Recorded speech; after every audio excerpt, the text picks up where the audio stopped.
வணக்கம். தம்பி பேர் வந்து ராஜா. தம்பி வந்து ராமநாதபுரம் மாவட்டம் கமுதி தாலுகா பேரையூர் பஞ்சாயத்தில் இருக்கிற மேட்டுப்பட்டி கிராமத்தில் தான் பிறந்து வளர்ந்ததெல்லாம். தம்பி படித்தது வந்து பேரையூரில் இருக்கிற higher secondary government higher secondary ஸ்கூலில் படித்தார். 10th படிக்கும்போது ஒரு எக்ஸாமில் ஃபெயில் ஆனாலும் விடாமுயற்சியோட மறுபடியும் அந்த எக்ஸாமை எழுதணும்னு சொல்லி 11th 12th முடித்து இப்போ இன்ஜினியரிங் முடிச்சிருக்காப்புல. இன்ஜினியரிங் படிக்கிற காலகட்டத்திலே அவருக்கு டிராயிங் மேலே ரொம்ப இன்ட்ரெஸ்ட் இருந்ததுனால யார் எந்த ஃபோட்டோ கொடுத்தாலும் அதை தத்ரூபமாக வரையக்கூடிய திறமை அவர்கிட்ட நிறையா இருந்தது. அது போக போக தான் அவராலே அதை கண்டுபிடிக்க முடிஞ்சது. நிறைய சிற்பங்கள்லாம் பண்ணியிருக்காரு. நிறைய அந்த வித்தியாசமான டிராயிங், காஃபி பவுடர் வச்சு பண்ணுற டிராயிங், அதே மாதிரி லீஃபை வச்சு லீஃப் கட் ஆர்ட்னு சொல்லி ஒரு டிராயிங் பண்ணியிருக்காப்புல.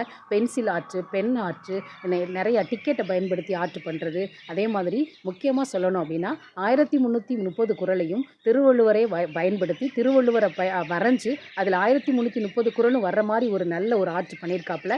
இது கின்னஸ் ரெக்கார்டு அளவுக்கு சாதனை படைக்கிற அளவுக்கு அந்த சாதனை இருக்கும். அதே மாதிரி சன்லைட் ஆர்ட்னு ஒரு ஆர்ட் பண்ணியிருக்காப்புல. இந்த ஆர்ட் என்ன அப்படின்னா ஏஷியாலேயே 2 பேர் தான் பண்ணுறாங்க. ஒன்று நார்த் இந்தியாவில், இன்னொன்று வந்து தம்பி பண்ணியிருக்காப்புல. கின்னஸ் ரெக்கார்டை பண்ணணுன்ற ஒரு டார்கெட்டோடு அவர் இருக்கிறதுனால இவரோட முயற்சி முக்கியமாக வெளி உலகத்துக்கு தெரியணும். அந்த 1330 குறளும் பயன்படுத்தப்பட்ட அந்த இதை வந்து கின்னஸ் ரெக்கார்டுக்கு அப்ளை பண்ணணும்னு அவரோட ஆசை. அது வெளி உலகத்துக்கு தெரிஞ்சு இன்னும் அவரோட திறமைகள் அதிகமாக வெளி உலகத்துக்கு தெரியணும்னு சொல்லி அரசு அதிகாரிகளோ இல்லை அரசாங்க தலைவர்களோ அரசியல் தலைவர்களோ இவரோட முயற்சியை வெளியே கொண்டு வரணும்னு சொல்லி தாழ்மையோடு கேட்டுக்கொள்கிறேன். என் மையன் 10ஆப்பில் ஃபெயில் ஆகிட்டியா? 10ஆப்பில் ஃபெயில் ஆகினோன்னே நான் படிக்க போக மாட்டேன்னு சொல்லிட்டியா? படிக்க போக மாட்டேன்னு சொல்லுவேன். அப்படியே 10ஆப்பில் ஃபெயில் ஆனப்பட்டு நீ வீட்டில் இருந்தால் ஒன்றும் ஆகாதுடா அப்படின்னு சொல்லி உடனேயே மறுபடியும் படிக்க வச்சு டீச்சர் மாதிரிலாம் என்கரேஜ் பண்ணாங்க. நிச்சயமாக அவன் பாஸ் பண்ணுவான்னு சொல்லிட்டு உடனே அவன் பரீட்சையில் பாஸ் பண்ணி 11 12 படித்து இன்ஜினியரிங் முடிச்சிட்டியா?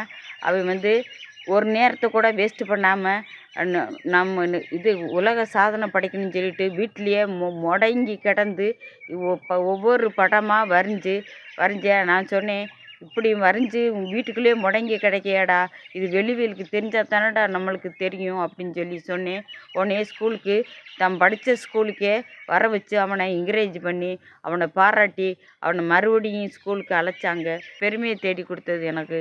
அவங்க சால்வையை போற்றி என் மையனை என்கரேஜ் பண்ணதுக்காக எனக்கு ரொம்ப பெருமையாக இருக்குது.